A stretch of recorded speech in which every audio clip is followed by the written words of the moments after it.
Týmu Red Wings se brzy dočkalo náročné zkoušky. Poprvé za celé play-off jim hrozilo vyřazení. A ještě k tomu v nepřátelském prostředí.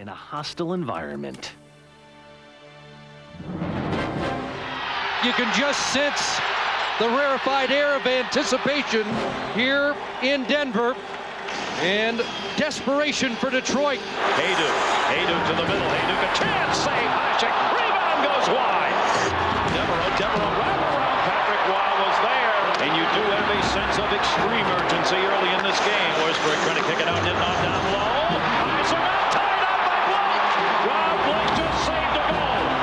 Off the point. Lidstrom shot. Eisenman knocked it down. And Blake saved. The goal counts. The goal counts. The goal counts.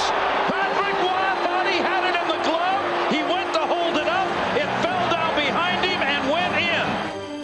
Když Patrik vstal a zvednul ruku, všichni jsme si mysleli, že to chytil, ale pak se otočil a v tu chvíli jsme všichni uviděli puk. Tak jsme tam najeli a doštoupili ho tam. Byl to moc důležitý gól. Detroit vedl 1-0, musel však odrazit hotovou lavinu akcí Colorada.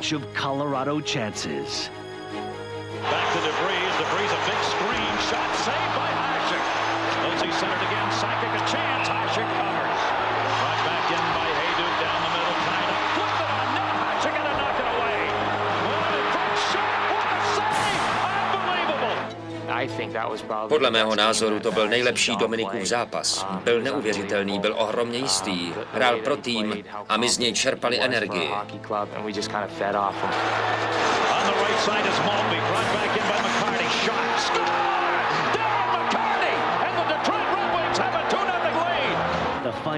Poslední rána přišla, když se Colorado pokusilo vznést protest pro porušení pravidel.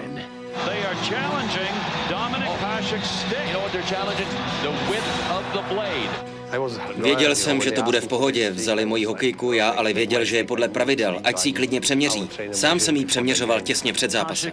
Hasek a Wings měli všechny trumfy v ruce a šestý